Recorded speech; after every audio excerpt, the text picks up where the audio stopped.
موجودا الذي أسسته بمحاسن سلف الكريم بها وهي موجودا اللهم صل وسلم وبارك عليه.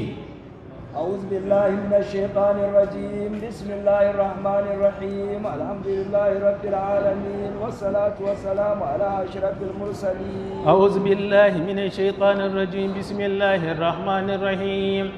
الحمد لله رب العالمين. الصلاة والسلام على أشرف المرسلين وآله وصحبه والتابعين وتابعيهم ومن تبعهم بإحسان إلى يوم الدين. إنما الأعمال بالنيات وإنما لكل امرئ ما نوى. باب البكران يجلدان وينفيان.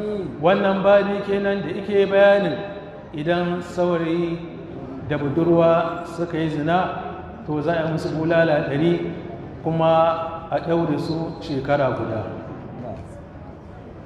الزانية والزاني فاجلدوا كل واحد منهما 100 جلدة ولا تأخذكم بهما رأفة في دين الله إن كنتم تؤمنون بالله واليوم الآخر وليشهد عذابهما طائفة من المؤمنين. الزاني لا ينكح إلا زانية أو مشركة والزانية لا ينكحها إلا زان أو مشرك وحرم ذلك على المؤمنين. قال ibn uwayna ce tausayi shine ana nufin a wajen tsaye da hukuncin da za a yanke wanda yake ta haddi, wato za a tsaye masa da haddi, kada a ji tausayi. حدثنا مالك بن اسماعيل حدثنا عبد العزيز اخبرنا ابن شهاب عن عبيد الله بن عبد الله بن عتبة عن زيد بن خالد بن الجهني قال سمعت النبي صلى الله عليه وسلم يأمر في من زنى فلم يحصن. naji manzon Allah sallallahu alaihi wasallama yana umarni a zartar da hukunci a cikin akan wanda izina wanda kuma bai aure ba. bulala 100 da kuma ɗaurin shekara guda. قال ابن شهاب وأخبرني عروة بن الزبير أن عمر بن الخطاب قربا. hakika sayyidina Umar bin Khattab Allah ya da gare shi ma ya ɗaura mazinaci wanda yake saurayi ne, wato shekara guda.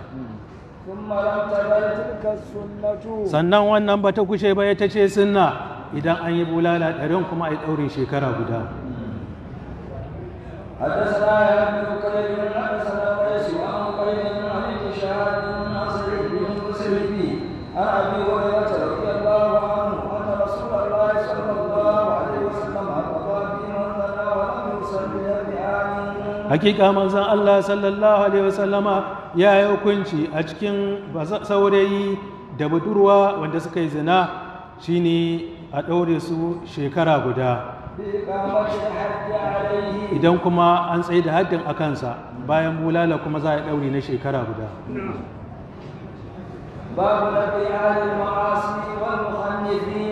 babin bayanin kore waɗanda suke masu saɓon Allah wanda suka bayyana da saɓon Allah a kore su daga gari, da kuma bayanin hukuncin da za a yi wa 'yan daudu.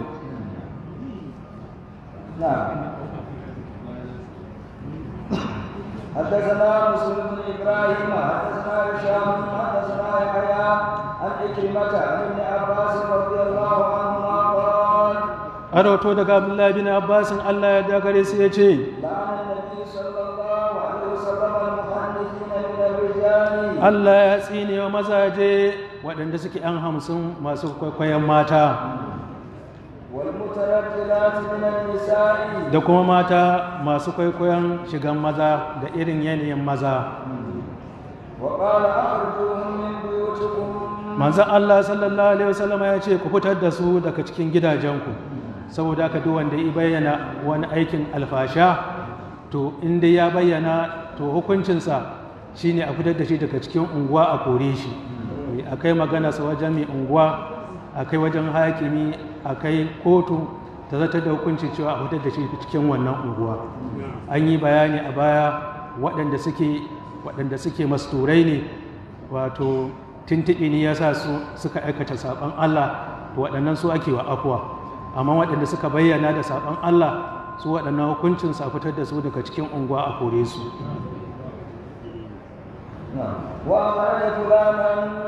Wane wato ya fitar da wane, kuma sayyidina Umar bin Khattab Allah ya da gare shi, shi ma ya fitar da wane, ba kama sunayensa ba don suturta a gare su. babu man amara ghayra al-imam bi iqamati al-hajj ghaiban anhu. Babun bayanin wanda ya umarci wani wanda ba alƙali bane ya je da haddi a maimakonsa.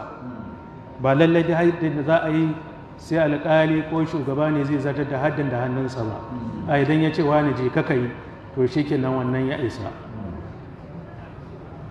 حدثنا عاصم بن علي حدثنا ابن ابي زيد عن الزهري عن عبيد الله عن ابي هريره وزيد بن خالد ان رجلا من الاعراب جاء الى النبي صلى الله عليه وسلم. حقيقه ان balaraban kauye ya zo wajen annabi sallallahu alaihi wasallama, ya same shi yana zaune.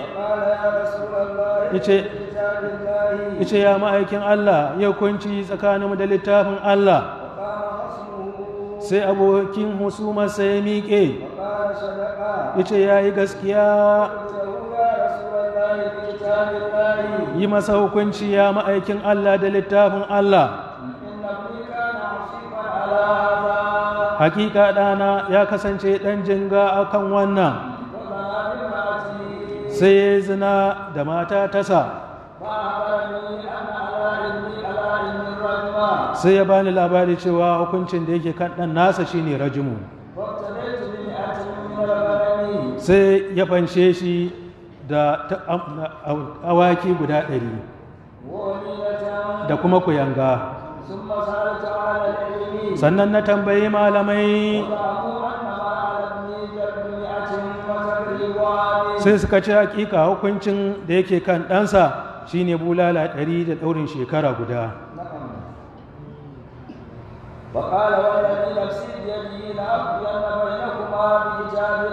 Sai annabi sallallahu alaihi wasallam ya ce, na dan sai da wanda raina take iko nasa, lallai zan yi hukunci tsakaninku da littafin Allah. Amma waɗannan tumakai da kuma wannan koyagga za a dawo da su a gare ka. Kuma hukuncin da yake kan ɗanka shine bulala 100 da kuma ɗaurin shekara guda. Kai kuma Unaisu, kai sammako a wajen wannan mace, ka je ka jefe ta, bayan da abin da ya kamata a tabbatar da su an tabbatar da su. Ba ana nufin haka kawai da ka yaje ikama mata ya jefe ta ba, a sai ya tambaye ta, ya mata tambayoyi kamar da muka karanta a baya, kamar da sayyidina Ali waccan mace ya tambaye ta, wani ne shi wannan mutum ya zo baki sani ba, kina bacci, a kafin karfin ki yayi, ya aka yi, sai duk ta tabbatar da wannan tukunna. Sannan in ta amsa ta ikirari, sannan manzon Allah sallallahu alaihi wasallam ya ce to ya zarta mata da hukuncin jefewa. Sai Unaisu ya sammako ya mata, bayan ya mata waɗannan tambayoyi kuma ya jefe ta. Babu ƙaurin Allah ta'ala. Dubbin waɗannan matakai fa wajibi ne, in ba haka ba kama ana ɓata sunan musulunci ne. Akwai kes da ya taɓa gudana a Zamfara na Safiya, wacce a wannan daman kowa ya san siyasa ce, aka yi hukunci a jefe ta, aka yi diyan da za a idan a tabbatar da wannan laifin, aka tabbata aka ce a jefe ta. To wannan sai ya zama an ba makiya musulunci kafa, suka yi ca a kan Najeriya. Ƙungiyoyin wato take-hakin 'yan adam babu su da suka shigo, ya zama makiya musulunci an fito an nuna musu cewa addinin musulunci wani addini ne zalunci, saboda ba abu waɗannan matakan ba. Amma abun godiya Allah da ya zama aka appeal aka je shari'a court of appeal ta can Zamfara ta ga cewa waɗannan matakan da ake cewa abi manzon Allah sallallahu alaihi wasallam ya bi su, ita wannan mace ba a bi a kanta ba, sai ta rushe wannan kes ɗin. Ita kuma wannan sai ya zame mata gobarar titi, turawa suka yi mata goma ta tsiya, da ba zan ce ta arziki ba, yan sun ɗauke ta ma tana can tana ta wadaƙarta, wanda ba zawara ce. Ya kamata a tambaye ta, wani ne ya miki tilas, ba wai haka kawai da an ganta ciki ba, kawai da an ganta da ciki aka je aka ɗauke ta aka ce ai ba zawara ce ta yi cikin shege saboda haka a jefe ta. Dole sai an tambaye ta, wane ne, kina bacci ne, wani ne ya fi ƙarfinki, a'a yaya aka yi, duk sai ta bi waɗannan matakan tana ansawa wanda a jiya maka bayani cewa sayyidina Ali Allah ya da a gare shi sai da ya fara mata bulala 100 tukunna ran alhamis. Shi kimarsa wannan bulala da ya fara mata don ta jaji raɗaɗin duka na zafin bulala 100, watakila ko ta janye wannan ikirarin nata da ta yi na ziyara. Amma aka sa dawo da ita ran juma'a, ya sake tambayarta, ta sake cewa tana nan da aka yi wannan ɗin, sannan ya ce to aje a jefe ta. Amma da asanan ta ce a'a, a al'adar mutum a ɗabi'arsa ya ji wahala ya ji bala'i to yana cewa ya tuba ya daina. Amma ita sai zama ta ce a'a, abun nan dai da ta faɗa haka ne, sannan ya ce a jefe ta. To wannan shi zai nuna cewa, ya nuna duniya, ya nuna waɗanda ba musulmi ba cewa wannan addinin namu addini ne na kyautata, addini ne tausayawa, addini ne na sanin ya kamata. babu ƙaunin layi ta'ala, ban bayanin faɗin Allah maɗaukakin sarki, ومن لم يرتد منكم قولا أن ينكح المحصنات المؤمنات فمما ملكت أيمانكم من فتياتكم المؤمنات والله أعلم بإيمانكم بعضكم من بعض، فانكحوهن بإذن أهلهن وآتوهن أجورهن بالمعروف محصنات غير مسافحات ولا متخذات أخدان، إذا وصلن فإن أتين بفاحشة فعليهن نصف ما على المحصنات من العذاب، ذلك لمن خشي العنة منكم وأن تصبروا خير لكم والله غفور رحيم. باب إذا زنت الأمة. wannan babi kenan da yake bayanin hukuncin idan ku yanga ta zina. حدثنا عبد الله بن يوسف أخبرنا مالك عن ابن شهاب عن عبيد الله بن عبد الله عن أبي هريرة وزيد بن خالد رضي الله عنهما أن رسول الله صلى الله عليه وسلم سئل عن الأمة إذا زنت. Hakika manzon Allah sallallahu alaihi wasallam an tambaye shi hukunci idan ku yanga ya zama ta zina ولم توصل. kuma ba a yi mata aure ba. قال إذا زنت فاجلدوها. Yace idan ta zina ku yi mata bulala, ثم إن زنت فاجلدوها. amma bulala ba ta 100 kamar ta ɗaya ba, kawai sai dai a mata bulala gwargwadon adadin da ake ganin an raɗaɗar da ita. Sannan idan ta sake yin zina ku yi mata bulala, ثم إن زنت فاجلدوها. sannan idan ta sake yin zina ku yi mata bulala, ثم جيبوها ولو بقصير. sannan ku sayar da ita koda da akumari ne. قال ابن شهاب لا أدري بعد الثالثة أو الرابعة. Ibn Shahabin ya ce ban sani ba bayan ta uku ne ko ta hudu za a siyar da ita din. باب لا يخرب على الأمة إذا زنت ولا تنفى. Wannan babi kenan da yake bayanin ita wato kuyanga idan ta yi zina ba za a yi mata terere ba. نعم. حدثنا Kuma wato da aka ce a kore su waɗancan ‘ya'ya kenan, amma ita kuyanga ba za a kore ta ba. حدثنا عبد الله بن يوسف حدثنا الليث عن سعيد بن المقبري عن أبيه عن أبي هريرة أنه سمعه يقول قال النبي صلى الله عليه وسلم Annabi sallallahu alaihi wasallama ya ce إذا زنت الأمة idan kuyanga ta yi zina, فتبين زناها zina ta bayyana, فليجلدها shi ubangidanta ya mata bulala, ولا يكرم. amma kada yi mata a tire. ثم إن زنت فليجلدها ولا يكرم. Sannan idan ta sake yin zina yi mata bulala, amma kada yi mata a tire. Wato duk abin da zai zama na kunyata ta ne kada yi. ثم إن زنت فليجلدها ولا يثرب ثم إن زنت الثالثة فليبيعها ولو بحبل من شعر. sannan idan ta sake yin zina ya sayar da ita ko da igiyar gashi ce shine akumarun. تابعه إسماعيل بن أمية عن سعيد عن أبي هريرة عن النبي صلى الله عليه وسلم باب أحكام أهل الذمة. babin bayanin hukunce-hukuncen kafirai waɗanda suke zama alkawari a tsakanin musulmi وإحسانهم إذا زنوا. da kuma katangancewarsu ya zama sun yi aure kuma suka aikata laifin zina ورجعوا إلى الإمام. kuma aka kawo ƙararsu wajen wato alƙali.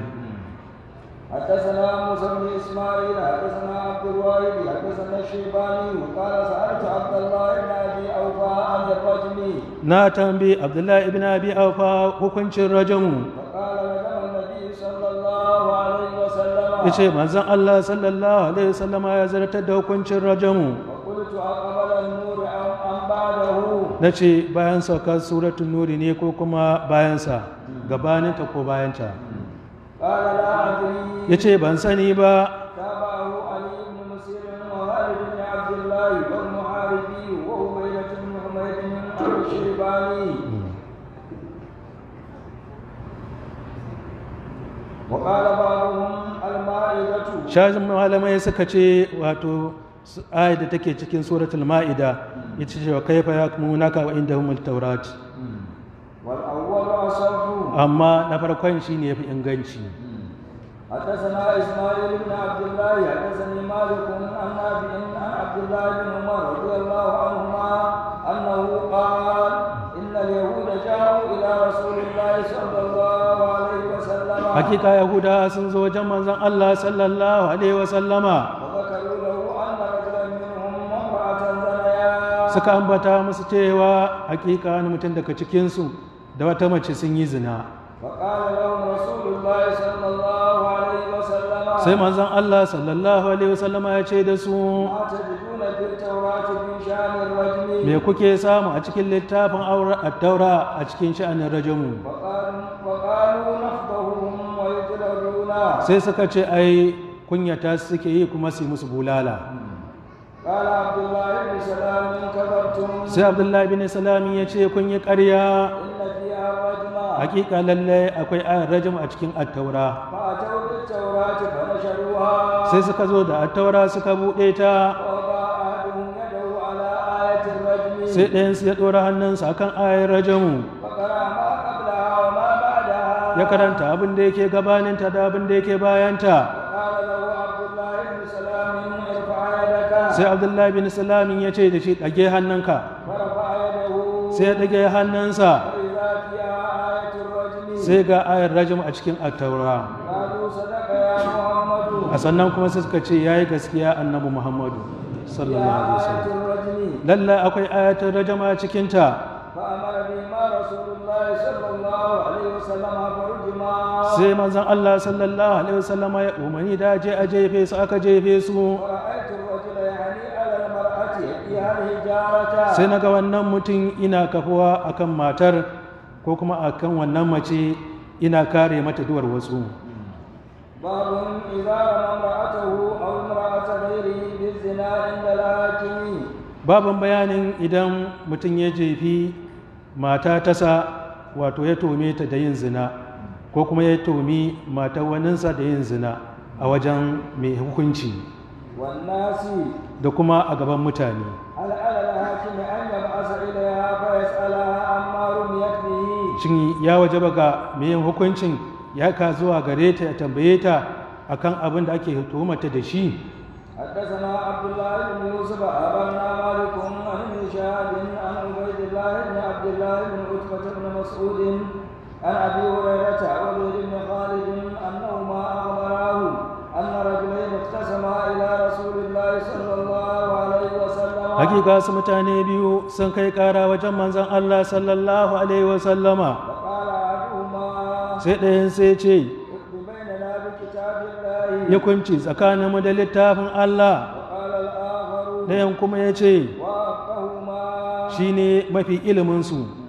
أجل يا رسول الله. haka ne ya ma'aikin Allah بيننا بكتاب الله hukunci tsakaninmu da littafin Allah وأذن لي أن أتكلم yi izini gare ni na yi magana قال تكلم sai manzon Allah sallallahu alaihi wasallam ya ce da shi to yi magana قال إن ابني كان عصيبا على هذا ya ce hakika ɗansa ya kasance ɗan jinga a wurin wannan قال مالك maliku ya ce والعصيب العجير abin da ake nufi ɗan jinga shi ne ɗan ƙodago فزنا بامرأته sai zina da mata tasa فأخبروني أن على ابن الرجم sai suka bani labari cewa abin da yake hukuncin da yake kan ɗansa shine rajimu فابتديت منه بمئة شاة وبجارية لي sai ya fahimce shi daga gare shi da awaki guda 100 da kuma wata kuyanga ثم إني سألت أهل العلم sannan hakika shi ya tambayi malamai فأخبروني أن ما على ابني قد 100 وتغريب عام sai suka ba shi labari cewa hukuncin da yake kan ɗansa shine a yi masa bulala 100 kuma a ɗaure shi shekara guda وإنما الرجم على امرأته hakika rajimai ya tabbata akan matar wannan mutum saboda ita ta yi aure فقال رسول الله صلى الله عليه وسلم sai manzon Allah sallallahu alaihi wasallama ya ce أما والذي نفسي بيده لأقضين بينكما بكتاب الله amma na ratse da sarki wanda sarkin raina take ikonsa lalle zan yi hukunci tsakaninku da littafin Allah أما غنمك وجاريتك فرد عليك amma waɗannan tumakin naka da kuma wannan kuyagar taka to za a dawo maka da kayanka وجلد ابنه 100 وغربه آمن kuma ɗan nasa ya masa bulala 100 ya ɗaure shi shekara guda وأمر أنيسا الأسلمية أن يأتي امرأة الآخر kuma ya umarci Unais al-Aslami ya je wajen wannan mace ta wancan mutum وإن اعترفت فرجمها idan ya tambaye ta to ya jefe ta فاعترفت فرجمها sai ta yi ikirari saboda haka sai ya tsaya mata da hukuncin jefewa باب من أدب أهله أو غيره دون السلطان babin bayanin halaccin mutumin da ya lalabtar da iyalinsa ‘ya'yansa da waɗanda duk suke a ƙarƙashinsa da kuma wato kowaninsa kamar malami ke na malamin makaranta wanda yake dai ba alƙali ba sarki ba ne ya zama ina yin hukunci kamar uba a gidansa kamar malami a makarantarsa وقال أبو سعيد عن النبي صلى الله عليه وسلم abu sa'idin ne ya faɗi wannan ya rawaito shi ga manzon Allah sallallahu alaihi wa sallama إذا صلى فأراد أحد أن يمر بين يديه idan mutum yana sallah wani ya zo wucewa ta gabansa فليدفعه to an gije shi وإن أبى فليقاتله idan ya ki to ya fi ko kawa da shi وفعله أبو سعيد abu sa'idin ya aikata haka amma wannan an ce farkon musulunci ne lokacin da ana yin sallah ana yin magana amma daga baya manzon Allah sallallahu alaihi wasallama yana yin sallah aka zo aka yi masa sallama bai amsa ba sai da ya idar sai yace ko laifi na yi sallama ba amsa man ba sai manzon Allah sallallahu alaihi wasallama ya ce da shi ai shagalala da muraqaba da mushahada da wushu'i da wuduri a cikin sallah shine yafi tunda ka sannan aka daina magana a cikin sallah kuma aka daina yin ayyuka a cikin sallah da ana yin ayyuka ma a cikin sallah to shine in wancan din yazo kai kokawa da shi amma waɗansu hayin yanzu ba su fahimci hadisin ba in mutum ya zo sai a bar sallah kuma sai a kama kokawa حدثنا إسماعيل حدثني مالك عن عبد الرحمن بن القاسم عن أبيه عن عائشة قالت جاء أبو بكر رضي الله عنه ورسول الله صلى الله عليه وسلم واضع رأسه على فخذه sayyidina abubakar Allah ya dagare shi ya zo ya samu manzon Allah sallallahu alaihi wasallama ya dora kansa akan cinyayen na Aisha فقال حبست رسول الله صلى الله عليه وسلم yace kin tsare manzon Allah sallallahu alaihi wasallama da mutane وليسوا على ماء ba sa gurin ruwa آتمني sai mahaifin nata sayyidina abubakar ya zarge ta وجعل يقول بيده في خاصرتي ya dinga zungurina da hannunsa akwai ɓina. ولا يمنعني من التحرك إلا مكان رسول الله صلى الله عليه وسلم. Ba babin da yana na motsa sai da yan kasancewa manzon Allah sallallahu alaihi wasallama yana kwance ina rintsawa akan cinyata saboda tsananin ladabi ga manzon Allah sallallahu alaihi wasallama. To wannan shine mahallin shahidin cewa uba yana da damar da zai ladabtar da ɗansa ko ‘yarsa ya hukunta su, amma yanzu ‘yan haƙƙin ‘yan adam su ma sun hana, sun zo sun fasa makarantun allo sun ce ba su yadda aiwa ‘yan makarantar allo duka ba su yadda ai musu bulala ba. To wannan ya saba addinin na musulunci. Duk tun da aka taho shekara 2000 da wani abu garinmu na Kano da arewacin Najeriya suke tafi akan doron shari'a ta musulunci. Bature ma da ya zo haka ya same mu da kayanmu kuma ya ban mu da kayanmu, amma yanzu 'yan shigogo suna zuwa suna shigowa suna nema su karya musulunci, su za su karya addini. Duk abin da ake ana da hujjarsa, ana da hujjayi, ba haka kawai ake yi da kaba.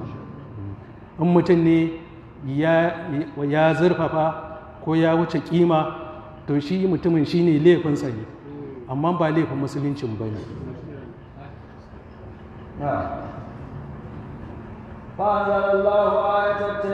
Sai Allah ya saukar da ayat taimama albarkacin wannan ladabi da ta yi ga manzan Allah sallallahu alaihi wasallam, wadda da ba taimama. حدثنا يا سليمان حدثني ابن وهب اخبرني عمرو ان عبد الرحمن بن القاسم حدثه عن ابي عن عائشه قالت اقبل ابو بكر فلقتني لقطه شديده. سيدنا ابو بكر يا زو sai ya naushe ni naushi mai tsanani,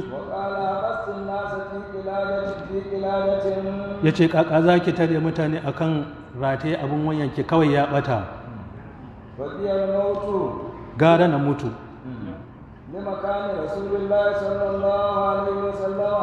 Da na motsa gara na mutu, saboda kasancewa manzon Allah sallallahu alaihi wasallama yana rintsawa akan cinyata.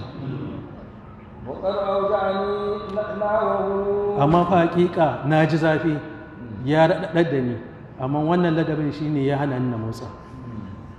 Wato tana nuna cewa in kashe ta zai yi sai dai ranta a zare shi a haka, amma ba za ta iya motsawa ba. لكذا هو كذا واحد باب ما رأى مع امرأته رجلا فقتله. ban bayanin hukuncin mutumin da ya sami wani mutum da matarsa, shin kashe shi zai yi ko kuma ya kashe shi, menene hukunci? Wato mutumin da ya samu kwaroto da iyalinsa kuma ya kashe shi, me ya hukunci? حدثنا موسى حدثنا ابو عوانة حدثنا عبد الملك عن مراد عن المغيرة قال سعد بن عبادة Sa'ad bin Ubadah ya ce, لو رأيت رجلا مع امرأتي لضربته بالسيف. da ya samu wani mutum da mata tasa, da ya sare shi da kansakalinsa ya kashe shi, غير مصفح. ba zai bar shi da ransa ba. وبلغ ذلك النبي صلى الله عليه وسلم. Sai labari ya ishe wa manzon Allah sallallahu alaihi wasallama, وقال أتعجبون من غيرة سعد. sai ya ce da sahabai, kuna mamaki ne akan wato kishin Sa'adu? لأنا أغير منه Ai na fi shi kishi, والله أغير مني. kuma Allah ya fi ni kishi. باب ما جاء في التعريض. Wato anan manzon Allah sallallahu alaihi wasallama ina cewa in ya kashe shi ya kashe banza, shine ma'anar. Ko an je wajen shari'a saboda akwai ƙarfar tsokana wata za ta sa wato hankalin mutum ya gushe ya aikatar da wannan ma kisan, shine wato a dokarsu ta turanci suke cewa da shi provocation, laifin da aka aikata ba an tsokani mutum, tsokanar da ta sa wato hankalinsa ya gushe shi kuma ya ɗauki wani mataki a kai, to idan aka je ko da ya kashe to ya kashe banza. Shi yasa idan mutum zai yi tsokana san irin tsokanar da zai yi.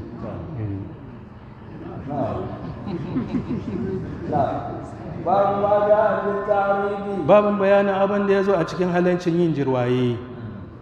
حدثنا إسماعيل حدثني مالك عن ابن شهاب عن سعيد بن عن ابي هريره رضي الله عنه ان رسول الله صلى الله عليه وسلم جاءه اعرابي hakika manzon Allah sallallahu alaihi wasallam albalaran kauyen ya zo masa قال يا رسول الله yace ya ma'aikin Allah ان امراتي ولدت غلاما اسودا yace matarsa ta haifi wani ɗa baki alhali shi kuma balarabe ne jazir wato shine jirwaya bai ce ta yi zina ba kawai shi dai sai ya ce kaka ina jazir balarabe kuma a haifa masa bakin ɗa a cikin ɗakinsa فقال هل لك من ابل sallallahu alaihi wasallama to za a ba shi amsa to ba ba shi nasa da amsa nassin alƙur'ani ba sai a ba shi amsa ta hankali tunda balaraban ƙauye ne sai ya tambaye shi ce kana da raƙuma قال نعم sai ya ce i قال ما الوانها ya ce to me launin raƙuman naka قال حمر sai ce jajaye ne قال فيها أورق ya ce to a cikin jajayen na akwai mai toka-toka قال نعم sai ce i akwai قال فأنا كان ذلك sai ce to a ina aka samu wannan mai toka-toka ga su jajazir ne raƙuma ina aka samu mai toka-toka قال أراه إلق نبعه ya ce ina zaton wata jijiya ce daga cikin kakanninsa raƙuma suka ja shi قال فلعل ابنك هذا نبعه إلق to haka ma wannan ɗan naka watakila cikin kakanninsa akwai baƙar fata shi kenan sallallahu alaihi wasallam باب كم التعذير والأدب wannan babi kenan da yake bayanin wato kaka ake kuntatawa mai laifi da kuma kaka ake ladabtar da shi حدثنا عبد الله بن يوسف حدثنا الليث حدثني يزيد بن ابي حبيب عن بكير بن عبد الله عن سليمان بن يسار عن عبد الرحمن بن جابر بن عبد الله عن ابي هريره رضي الله عنه قال كان النبي صلى الله عليه وسلم يقول annabi sallallahu alaihi wasallam ya kasance ina cewa لا يجلد فوق 10 جلدات الا في حد من حدود الله ba a wa mutum bulala sama da bulala 10 sai dai a cikin haddi daga cikin haddodin Allah idan uba ne idan malami ne in ma alkali ne zai wa mutum wato ta'aziri to kada ya wuce bulala 10 in dai zai wuce bulala 10 to sai dai haddi ne daga cikin haddodin Allah kuma kowanne an faɗi iyakacin adadin bulalar da za a yi in kasafi ne bulala 80 in shan abun samaye ne bulala 80 in zina ne bulala 100 amma in ba haka ba ba za ka ce 20 ko 30 ko 15 ko kaza ba a'a daga 10 nan kada mutum ya ƙara نعم حدثنا عمرو بن علي حدثنا فضيل بن سليمان حدثنا مسلم بن ابي مريم حدثني عبد الرحمن بن جابر عما سمع النبي صلى الله عليه وسلم قال na ji arwato daga wanda ya ji daga wajen manzon Allah sallallahu alaihi wasallama ya ce لا عقوبة فوق 10 ضربات إلا في حد من حدود الله babu ban kashi sama da bulala 10 sai dai a cikin haddi daga cikin hadodin Allah حدثنا يحيى بن سليمان حدثنا ابن وهب أخبرني عمرو أن بكيرا حدثه قال بينما أنا جالس عند سليمان بن يسار إذ جاءه عبد الرحمن بن جابر فحدث سليمان بن يسار ثم أقبل علينا سليمان بن يسار فقال حدثني عبد الرحمن بن جابر أن أباه حدثه أنه سمع أبا بردة الأنصاري قال سمعت النبي صلى الله عليه وسلم يقول na ji annabi sallallahu alaihi wasallama yana cewa لا تجلدوا فوق 10 أسواد kada ku yi duka sama da bulala 10 إلا في حد من حدود الله sai dai cikin zartar da cikin haddi a cikin haddodin Allah حدثنا يحيى بن بكير حدثنا الليث عن بكير عن ابن شهاب حدثنا ابو سلمة ان ابا هريرة رضي الله عنه قال نهى رسول الله صلى الله عليه وسلم عن الوصال annabi sallallahu alaihi wasallama ya hani gabarin sadar da azumi wato mutum ya azumi bai yi buɗe baki ba kuma ya zarce da sahur ya zarce da azumi ya bai yi buɗe baki ba bai yi sahur ba kuma ya sake tashi da azumi shine misali فقال له رجال من المسلمين sai wasu mazaje daga musulmi suka ce da shi وانك يا رسول الله تواصل hakika kai ya ma'aikin Allah kana sadar da azuminka. فقال رسول الله صلى الله عليه وسلم Sai manzon Allah sallallahu alaihi wasallama ya ce, أيكم مثلي wane ne kamata a cikinku? Babu.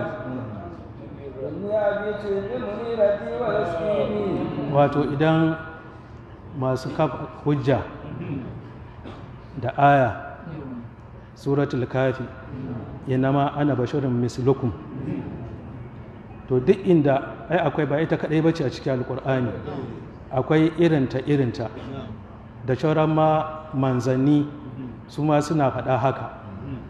To duk inda ka ji alkur'ani ya faɗa haka ba fa da musulmi yake ba, da kafirai yake, don a tabbatar da ɗayantaka Allah. Saboda me? Saboda wannan ma'aikin ko kuma shi shugaba sallallahu alaihi wasallama an kalubalance shi da cewa in shi ma'aikin Allah ne, Allah ne ya aiko shi, me isa bai yi kaza ba, me yasa bai yi kaza, me yasa baya kaza ba, ina me yasa ba aiko mala'ika ba.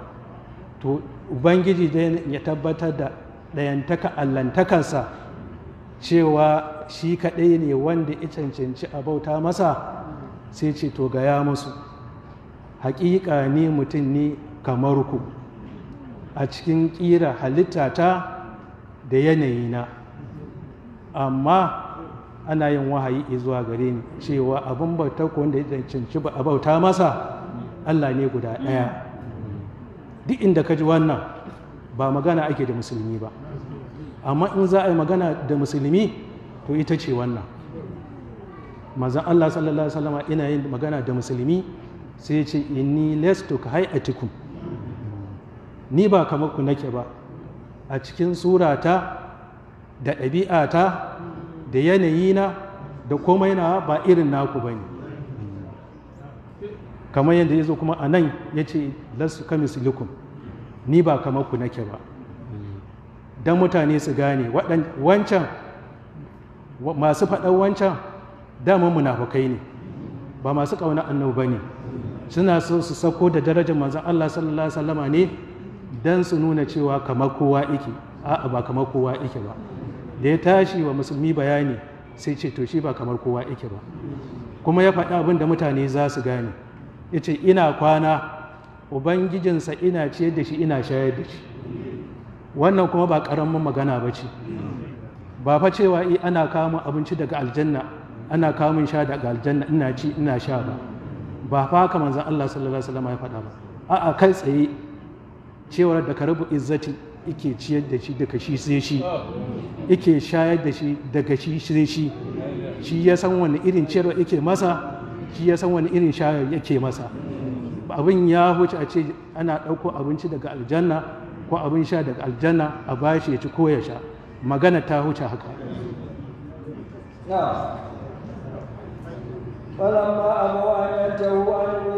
Yayin da suka ƙi su daina sadar da azuminsu,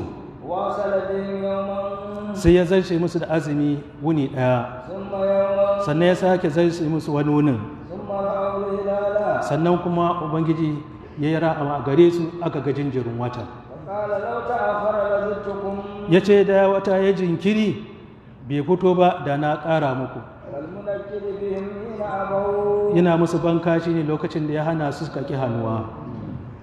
تابعه شعيب بن سعيد ويونس عن الزهري وقال عبد الرحمن بن خالد عن ابن شهاب عن سعيد عن ابي هريره عن النبي صلى الله عليه وسلم حدثني عياش بن الوليد حدثنا عبد الاعلى حدثنا معمر عن الزهري عن سالم عن عبد الله بن عمر انهم كانوا يضربون على عهد رسول الله صلى الله عليه وسلم Aroto daga Abdullahi bin Umar Allah ya dagare su ya ce sun kasance ana musu bulala ana dukansu a zamanin manzon Allah sallallahu alaihi wasallama idan wato su daina siyan abinci ba tare da an auna shi ba, wato a tsibe a tare, kuma idan sun siye shi din kuma hawaya ana hana su su siyar a nan. An yabi'u fi makani mata'uhu ila ri'alihim, har sai sun ɗauko shi daga nan sun kawo shi rumfar kasuwa. Saboda me? Saboda kada farashi ya hauhawa. Idan mutum ya je kamfani ya sai kaya, to kuma wani ya zo ga wanda aka ba shi allocation ya ce to isiyan masa da shi ana, to kaga zai ƙara ribarsa. Shi ma wani ya zo ya ce ya siyan masa, shi ma zai ɗora ribarsa. To daga nan tun kafin a zo kasuwa farashi ya hauhawa. Amma ana so daga kamfani to ɗauko ka kawo kasuwa, to zai zama duk wanda zai siya cikin sauƙi. Amma idan za a siya wajen da aka tsara ka siyarwa da wani, shi ma ya ce ya siya ya siyarwa da wani, to kafin ya zo wajen talaka da zai siya farashi ya hawa ya yi masa tsada. نعم. حدثنا عبدان أخبرنا عبد الله أخبرنا يونس عن الزهري أخبرني عروة عن عائشة رضي الله عنها قالت ما انتقم رسول الله صلى الله عليه وسلم لنفسه في شيء يؤتى إليه. manzon Allah sallallahu alaihi wasallam bai taɓa yin ramuwa a kansa ba a cikin wani abu da aka zo masa da shi, حتى ينتهك من حرمات الله har sai an keta alfarma Allah. وينتقم لله. Saboda haka sai ya zama ya hukunta mutum saboda ya taɓa wato alfarma Allah. باب من أظهر الفاحشة Babin bayanin wanda ya bayyana alfasha واللقاء ko kuma wato ya dumu-dumu a cikinta, والتهمة kuma da tuhuma da ake wa mutum, بغير بينة. amma ba tare da shaidu ba. حدثنا علي بن عبد الله حدثنا سفيان قال زوري عن سعد بن اسعد قال شهدت المتلائمين. Ya ce ya halarci wurin da masu la'ani su biyu suka yi rantsuwar la'ani ta tsinataitaniya. وانا ابن 15 Ina ɗan shekara 15, فرق بينهما sai manzon Allah sallallahu alaihi wasallam ya raba tsakanin aurensu. فقال زوجها صدقت عليها ان امسكتها. Sai mijinta ya ce idan ya ci gaba da zama da ita bayan sun yi rantsuwar tsinatayya, to ya zama ƙarya yake mata kenan. قال فحدثت ذاك من الزهري إن جاءت به كذا وكذا فهو وإن جاءت به كذا وكذا كأنه وحرة فهو. Wato ina nufin cewa hujjai ne da manzon Allah sallallahu alaihi wasallama ya yi hukunci da zahiri da baɗini bayan sun gama rantsuwar tsinatayyar, kuma ya kore ɗan daga gare shi, kuma shi kuma ya ce ya sake ta. To sai manzon Allah sallallahu alaihi wasallama yake gaya wa sahabansa cewa ku saurara ku gani, idan ta zo ta haife shi mai kaza mai kama kaza mai kama kaza mai kama kaza, to wato aikin ashi aka yi da ita kenan ta haife shi.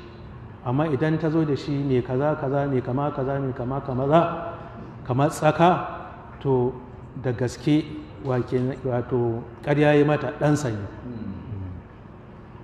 وسمعت الزهري يقول جاءت به للذي يكره. sai ya ce kuma sai ta haife shi a irin da manzan Allah sallallahu alaihi wasallam ya fi sabhanta cewa ba nasa ba ne. Ga hadisa nan zai kawo cikakkensa. حدثنا علي بن عبيد الله حدثنا سفيان حدثنا ابو الزناد عن القاسم بن محمد قال ذكر ابن عباس المتلائمين. Abdullahi bin Abbas ya ambaci masu rantsuwar tsinatayya su biyu. قال عبد الله بن شداد هي التي قال رسول الله صلى الله عليه وسلم. Na'am, sai ce ita ce macen nan da manzan Allah sallallahu alaihi wasallam yake cewa لو كنت راكبا امرأة من غير بينة. da zan je wata mace ba tare da shaida ba, قال لا تلك امرأة أعلنت. sai ce a'a, wannan wata mace ce wacce take bayyana mummuna ga musulmi ko kuma take bayyana mummuna ga aikin asha.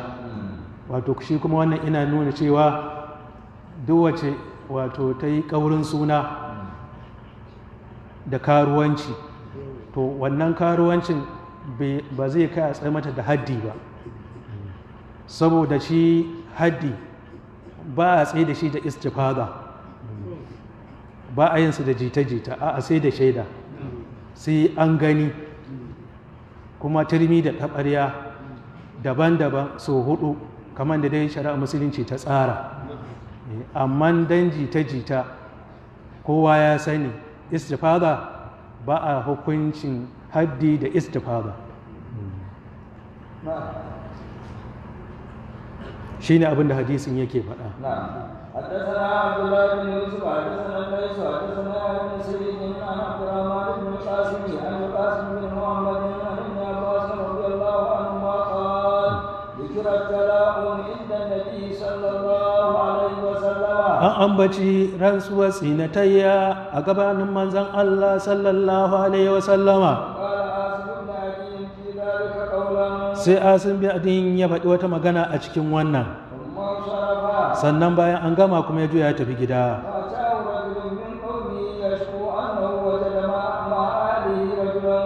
ina koma gida kawai sai wani mutum daga cikin mutanensa ya zo ya kawo ƙara a gurinsa cewa ya samu wani mutum tare da iyalinsa, ya tattauna waccan magana a majalisun manzon Allah sallallahu alaihi wasallama, ya dawo gida kuma sai ya samu su wannan ƙadiyya.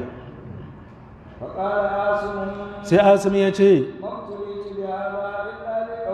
ba a jarrabe ni da wannan bala'i ba, ya ce sai wancan baki da ya saka a cikin wannan magana, waccan magana da ake tattaunawa.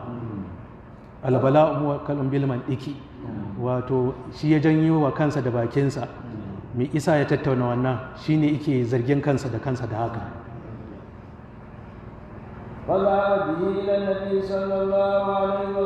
sai tafi da wannan mutum wajen manzon Allah sallallahu alaihi wasallama,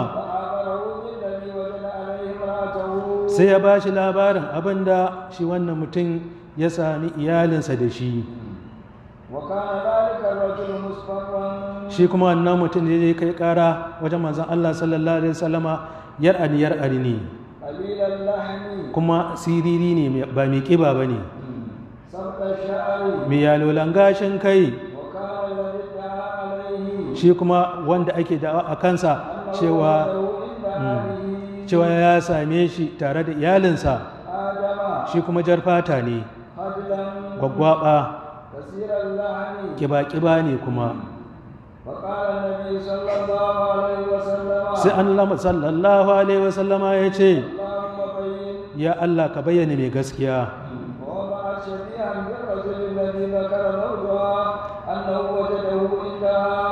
sai ta haife abin da yake cikin cikinta ina kama da mutumin nan wanda ya ce ya sami iyalinsa tare da ita.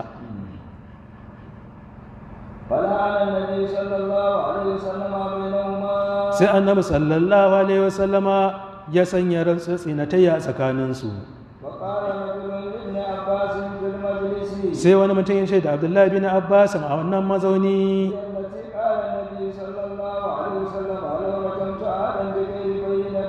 ita ce wacce manzon Allah sallallahu alaihi wasallam ya ce da zan jefe wata ba tare da shaidu ba da na jefe wannan macen. sai ce a'a, shi ai wannan mace ce wacce take bayyana mummuna a addinin musulunci. duk abin da ake tabbatarwa a gaban shari'a sai da shaida, amma jita-jita ko istifala ba za ta yi ba, sai shaida da ya zo ya ce da shi aka yi ko kuma ya gani da shi aka yi.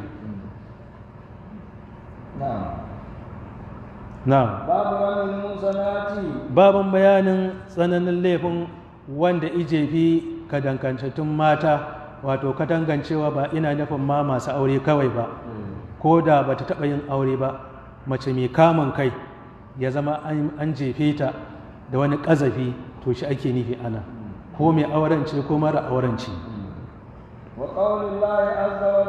da bayanin faɗin Allah mai girma da ɗaukaka,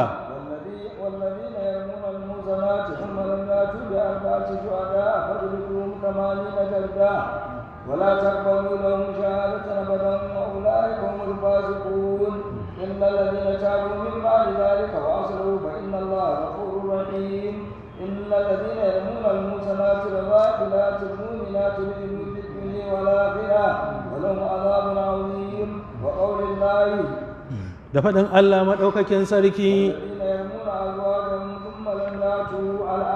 karanta aya har ƙarshenta.